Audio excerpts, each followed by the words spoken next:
जंगल में इस बार सूरज आग बरसा रहा था। तमाम परिंदे प्यास और भूख से बेहाल थे। रानू चिड़िया का पुराना घोंसला भी तेज हवाओं से टूट चुका था।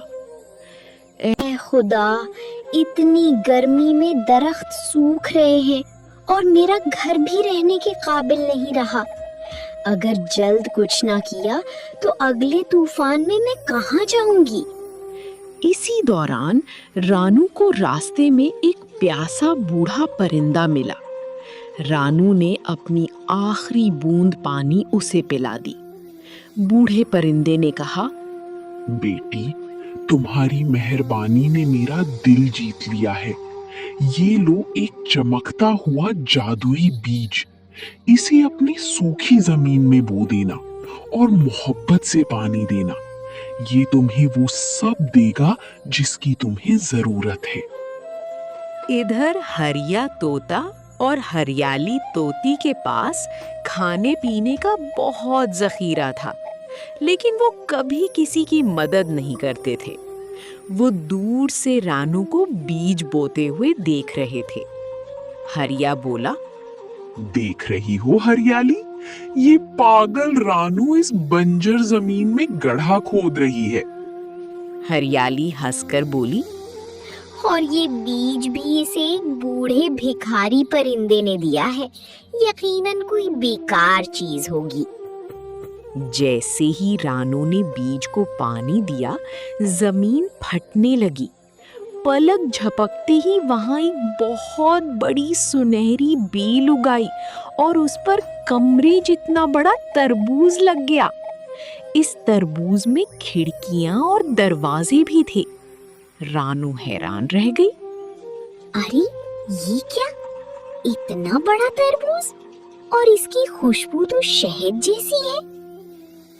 जल्द ही हरिया तोता, हरियाली तोती, कालवा कौवा और गोरी कोयल एक जगह बैठे रानू के शानदार तरबूजी घर को देख रहे थे। कालवा बोला, भाई हरिया, तुमने देखा? रानू तो महल में रह रही है। गोरी बोली, सुना है इस तरबूज के अंदर कभी गर्मी नहीं लगती और खाने की भी कमी नहीं होती। हरिया ने हसद से कहा, रानू जैसी आम चिड़िया के पास इतना खूबसूरत घर? हमें कुछ करना होगा। कालवा बोला, फिक्र ना करो, हम उसे डरा कर भगा देंगे या लालच देकर घर हासिल कर लेंगे। रानू ने सिर्फ अपने लिए घर नहीं बनाया, बल्कि बेल की खूब देखभाल भी की। जल्द ही वहां सैकड़ों छोटे छोटे तरबूज उगाए, जिनमें मीठा रस भरा हुआ था। रानू सबको बुलाती, आओ भाइयों, आओ बहनों, जिसे भी भूख लगी है यहाँ आकर पेट भर लो। ये जादुई फल सबके लिए है। जंगल के छोटे परिंदे रानू की तारीफ करने लगे। एक दिन हरिया और कालवा रात के अंधेरे में दबे पांव रानू के खेत में दाखिल हुए। जल्दी करो, हरिया ने कहा। इस बड़े तरबूज को काटना शुरू करो। उन्होंने अपनी चोंचों से तरबूज काटने की कोशिश की, लेकिन तरबूज पत्थर की तरह सख्त हो गया। आह, मेरी चोंच! कालवा चीखा। ये तरबूज है या पहाड़? हरिया दर्द से कराहने लगा। दोनों की चोंचों से खून बहने लगा और वो खौफजदा होकर वहां से भाग गए। रास्ते में वो एक तारीक गार तक पहुंचे, जहां खोखा उल्लू रहता था, जो अपनी बुरी जादूगरी के लिए मशहूर था। उन्होंने सारा वाकया सुनाया। खोखा उल्लू बोला, रानू चिड़िया के पास जो जादुई बीज है वो मेरे गुरु का था। अगर तुम वो बीज मुझे ला दो तो मैं रानू को हमेशा के लिए पत्थर बना दूंगा। फिर उसने एक काली राख की पुड़िया दी। इस राख को रानू के खेत के इर्द गिर्द बिखेर देना। जहरीला धुआं फैल जाएगा और वो कुछ नहीं देख पाएगी। अगली सुबह रानू अपने खेत को पानी देने निकली तो अचानक पूरा इलाका काले धुएं से भर गया। ये कैसा धुआं है? मेरी फसल मुरझा रही है। धुएं में से हरिया और कालुआ नकाब पहनकर निकले। रानू बहन, डरो मत, हम बादशाह के सिपाही हैं। जंगल में आग लग गई है, जल्दी हमारे साथ चलो। रानू को उनकी आवाज मशकूक लगी, मगर धुएं की वजह से वो कुछ ना समझ सकी।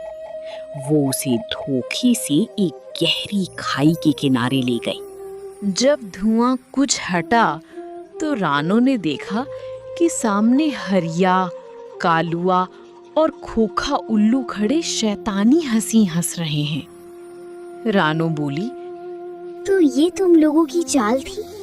मैंने तो तुम्हें अपना खानदान समझा था। हरिया गरूर से बोला, हमें सिर्फ वो जादुई तरबूज चाहिए।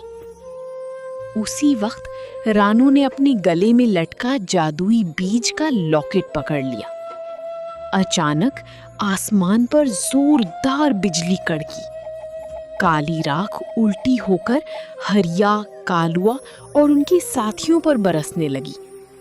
नहीं, ये राख वापस हमारी तरफ आ रही है।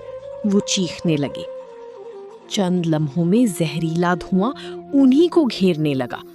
वो एक दूसरे से टकराते हुए कीचड़ के गंदे तालाब में जा गिरे। धुआं छट गया। रानू का जादुई तरबूजी घर पहले से भी ज्यादा चमकने लगा। हरिया, कालुआ और उनके साथी कीचड़ में लथपथ शर्मिंदा खड़े थे। उन्होंने कहा, रानू, हमें माफ कर दो। रानू ने जवाब दिया, मैं तुम्हें माफ करती हूँ,